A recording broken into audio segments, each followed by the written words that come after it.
વ્યસન મુક્તિ બહુ જ મહત્વની છે।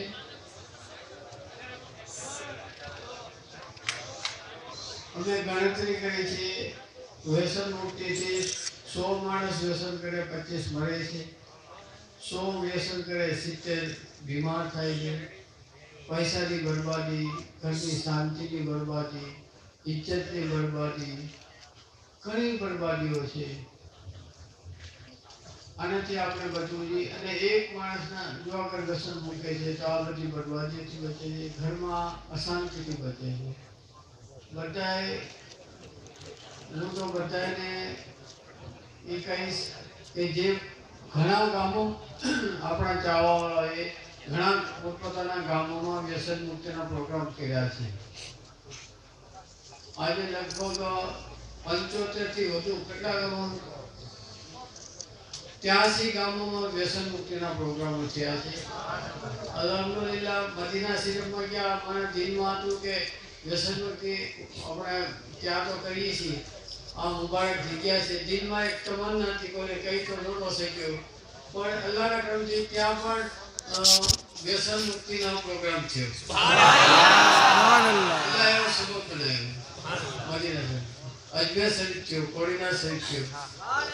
હવે એક ઈચ્છા છે કે અમે આમાં થોડોક આપણે બધા લાગીએ, જેટલા આપણા ચાવાવાળા ગામો છે એ બધા ગામોમાં એક પછી એક લોકોમાં જાગૃતિ આવી છે અને એ વાતો એ લોકોએ આ વાત તરફ તવજ્જો દીધી છે અને બધા લાગ્યા છે। હવે તો જે ગામો બાકી છે વ્યસન મુક્તિના કરવામાં એ બધા ભાઈઓને એટલું જ હું કહીશ કે બને તો વહેલા વહેલી તકે આપણે એક એક પ્રોગ્રામ પોતપોતાના ગામમાં ભલે 25-50 માણસો જ થાય પણ ગોઠવો। હમણાં જો ફોન આવ્યો તો અમારા હાફિઝ સાહેબે હાફિઝ ખાને કીધું કે અમારે હિંમતનગરમાં ઘણા બધા વ્યસન મુક્ત થવા તૈયાર છે ને અમને ટાઈમ આપો। હમણાં થોડા દિવસ પછી પહેલા જ આવ્યા હતા અહીંયા ચોટીલાથી એ પ્રોગ્રામ ગયા, ત્યાં ઘણા માણસો ભેગા વ્યસન મુક્ત થવા તૈયાર છે। પડધર હળવદથી ફોન આવ્યો કે અમારે વ્યસન મુક્તિ કરવું છે, ત્યાં પણ મોટો પ્રોગ્રામ વ્યસન મુક્તિનો ગોઠવાનો છે। રાજકોટમાં મસ્જિદનું ઉદ્ઘાટન છે તો ત્યાં પણ વ્યસન મુક્તિનો પ્રોગ્રામ ગોઠવાનો છે।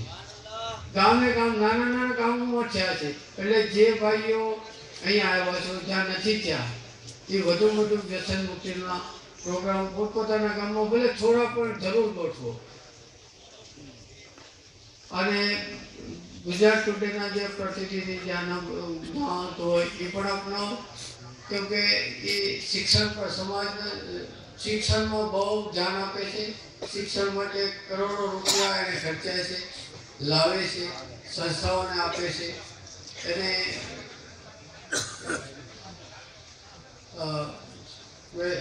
જ્યાં મેડિકલ સારવારમાં ઘણા ખર્ચે છે અને સમાજનો જે પ્રશ્નો છે એ એને રજૂ કરે છે।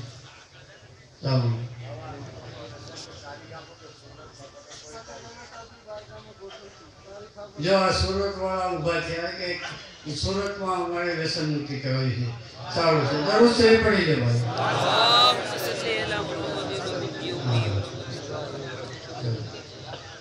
હા અહીંયાથી ઝાકીર રજા સાહેબ આવ્યા છે। હા આજે વડિયામાં પણ એક પ્રોગ્રામ આ બધા મહત્વનું છે। એક હું તમને વાત કરું કે એક માણસને આપણે વ્યસન મુક્ત કરાવી છે એનો અર્થ છે કે એની જિંદગી દેવાવાળો અલ્લાહ છે, પણ આપણે આપણો જગ્યો બની શકીએ છીએ, અલ્લાહ બનાવે તો એક માણસને આપણે મોતથી બચાવી શકીએ છીએ, બુરી મોતથી મરતા બચાવી શકીએ છીએ। એક માણસને આપણે મોટી બીમારીથી બચાવી શકીએ છીએ। એક માણસના છોકરાઓને આપણે એ વ્યસન પર ચડતા બચાવી શકીએ છીએ। જિંદગી ભર જ્યાં રોજે રોજ અશાંતિ થતી હોય, લડાઈ ઝઘડા થતો એ ઘરમાં આપણે રોજની શાંતિ લાવી શકીએ છીએ।